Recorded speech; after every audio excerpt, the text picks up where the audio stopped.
5월 첫날 첫 시간 하나님께 드리는 우리의 예배를 하나님 기쁘게 받으시고 올 한 달도 5월 한 달도 하나님의 응답의 역사가 있을 줄을 믿습니다. 5월 달력을 보시면요, 빛과 소금의 삶이 어떤 삶인지를 우리에게 말하고 있습니다. 바로 긍휼히 여기는 삶입니다. 그래서 우리는 긍휼히 여기는 자가 되셔야 합니다. 마태복음 5장 7절입니다. 긍휼히 여기는 자는 복이 있나니 그들이 긍휼히 여김을 받을 것임이요. 아멘.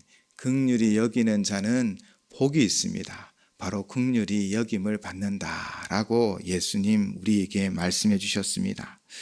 긍휼이라는 헬라어는 엘레에몬입니다. 이 헬라어는 히브리어로 두 가지의 단어에 해당된다고 합니다. 라함과 헤세드입니다. 라함이라는 히브리어 단어의 뜻은 상대방의 처지를 깊이 이해하고 그들의 입장에서 마음으로 이 슬픔을 같이 느낀다라는 의미가 있지요. 그리고 자비와 사랑의 의미를 지닌 헤세드는 여기서 한 걸음 더 나아가 상대방의 어려움을 극복하기 위하여 실제적인 행동을 구체적으로 도움을 주는 것까지 포괄하는 개념을 가지고 있다는 것이죠. 즉 사랑하는 것, 인자를 베푸는 것, 그것이 바로 긍휼이라는 단어 안에 의미가 담겨 있다는 것입니다. 그러므로 긍휼히 여기는 자는 이 상대방의 처지를 깊이 이해하고 그 어려움을 극복하기 위하여 실제적인 행동을 하는 것, 그를 돕는 것이라 말할 수 있습니다. 요한 사도는 요한 1서 3장 18절에서 이렇게 가르칩니다. 자녀들아, 우리가 말과 혀로만 사랑하지 말고 행함과 진실함으로 하자. 아멘.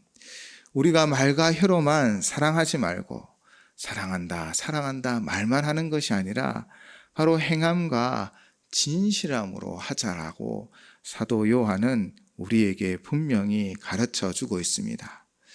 우리의 긍휼함은 바로 이 행함과 진실함으로 드러나야 합니다. 그렇다면 우리는 어떻게 이 긍휼을 베풀 수 있을까요?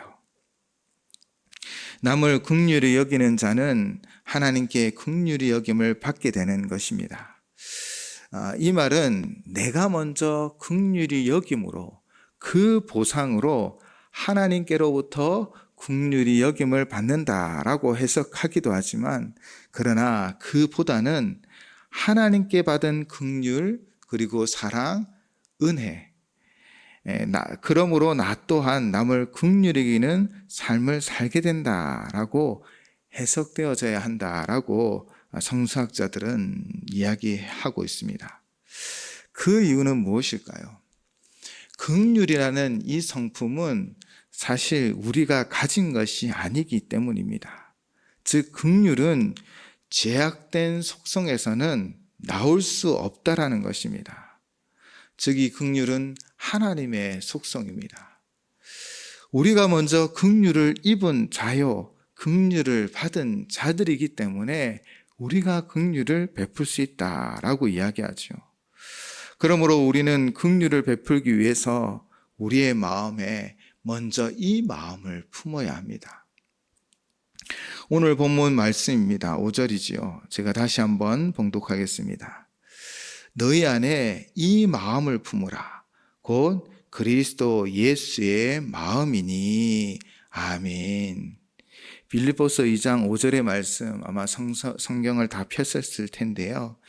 예수님의 마음이 어떠한지를 빌립보서 2장 6절 8절로 이렇게 기록하고 있습니다. 그는 근본 하나님의 본체시나 하나님과 동등됨을 취할 것으로 여기지 아니하시고 오히려 자기를 비워 종의 형체를 가지사 사람들과 같이 되셨고 사람의 모양으로 나타나사 자기를 낮추시고 죽기까지 복종하셨으니 곧 십자가에 죽으심이라. 아멘. 예수님이 어떻게 행하셨습니까? 예수님이 어떤 마음으로 우리를 위하여 그 구원의 길을 걸어가셨습니까?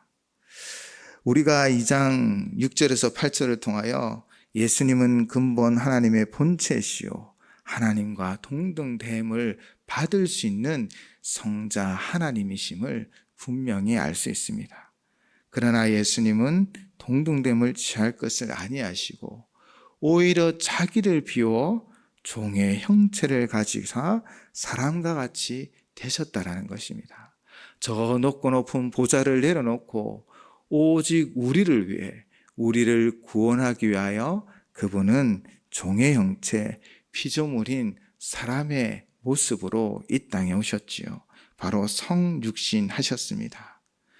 그리고 2장 8절을 분명히 얘기합니다. 사람의 모양으로 나타나 자기를 낮추시고 죽기까지 복종하셔서 그 십자가에 죽으셨답니다. 무엇 때문에 그분은 십자가를 지셨습니까? 무엇 때문에 그분은 그 십자가의 고통과 고난을 감내하셨습니까? 왜 그분은 십자가의 길로 가셨습니까? 바로 우리를 향한 긍휼입니다. 우리를 살리기 위해서입니다. 우리를 구원하기 위해서입니다. 오직 그 길만이 우리를 구원하여 하나님 자녀 되게 하시기 때문이지요. 주님은 그 긍휼의 마음으로 긍휼을 베풀며 바로 그 십자가에서 자신을 온전히 다 내어놓으신 것입니다. 우리는 주님의 긍휼을 받아 구원받은 하나님의 자녀가 되었음을 믿습니다.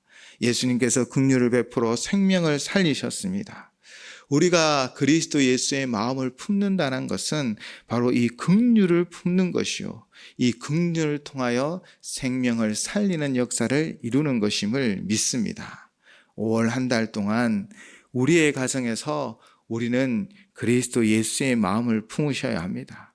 또 교회에서도 그리스도 예수의 마음을 품으셔야 합니다. 일터에서도 우리는 그리스도 예수의 마음을 품는 믿음의 백성들, 하나님의 자녀가 되셔야 합니다. 우리가 이 마음을 품고 상대방의 상대방을 이해하고 긍휼히 나아가고 그들의 어려움을 돕고 또 구체적인 도움을 준다면 생명을 살리는 역사를 내려가게 되어질 줄을 믿습니다. 바로 예수님이 그 십자가를 통하여 온 인류를 구원하셨듯 그 우리의 긍휼을 통하여 생명을 살리는 역사를 이루어 주실 줄을 믿습니다. 오늘날 우리 사회 곳곳에서 일어나는 분쟁, 다툼의 원인은 무엇입니까? 바로 이 긍휼이 부족한 것이기 때문입니다. 배려가 부족하고요. 또 그 헤세드, 사랑이 부족하기 때문이지요. 가정에서 남편과 아내의 사이, 그리고 부모와 자녀 사이, 형제 사이의 불화도 다 마찬가지입니다. 서로를 긍휼히 여기는 마음이 부족한 것이 원인이지요. 내 속에 긍휼히 여기는 마음이 있다면 혹 다른 사람이 나에게 실수하고 무례하게 대할지라도 급하게 화를 내진 않을 것입니다. 또 이쪽에서도 똑같은 방법으로 대하려 하지 않을 것입니다. 아마 그 대신 저 사람에게 그럴 만한 무슨 사정이 있겠지라는 마음이 우리를 주장한다라는 것입니다. 상대방이 나에게 무슨 오해를 하고 있더라도 잠잠히 참으면 오해가 풀릴 것을 기대하며 기다려주기도 한다라는 것입니다. 만약 우리가 이같이 행동하기만 하면 사람들 간의 갈등을 줄일 수 있고 사실 화평할 수 있을 것입니다. 1만 달란트 빚진 자의 비유에서 우리는 이 원리를 쉽게 발견할 수 있습니다. 1만 달란트 빚진 사람은 먼저 그 왕에게 탕감을 받았지요. 그런데 1만 달란트 빚을 탕감받은 사람이 그 친구가 몇 푼 안 되는 그 작은 돈을 빌렸고 그것을 그에게 갚아주지 못한다고 그에게 벌을 가하고 그를 감옥에 가두는 것, 그것이 옳은 것입니까? 평생 벌어도 갚지 못할 어마어마한 돈을 이 사람은 탕감받은 사람이었습니다. 그러면 얼마 받지 않은 정도의 그 금액은 그 빚은 탕감해 줄 줄 알아야 하는 것이지요.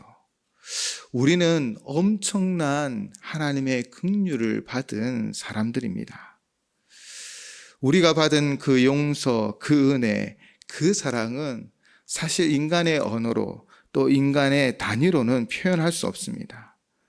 그런 우리가 다른 사람을 긍휼히 여기지 못한다는 것은 너무나 어쩌면 1만 달란트 탕감받은 그 사람과 같이 무지하고 또 무자비한 자가 아닐까라는 생각이 들어집니다. 우리는 어떻게 구원을 얻었습니까? 성자 하나님이 성육신하셨고 그분이 십자가에서 모든 것을 다 내어 우리를 구원하셨습니다. 하나님의 구원받은 자녀가 되기 위하여 주님은 자신을 내어놓고 십자가에서 모진 고초를 당하셨으며 십자가에서 결국 운명하셨습니다. 십자가에서 모든 것을 다 내어주신 것입니다. 그것이 바로 우리가 받은 긍휼입니다.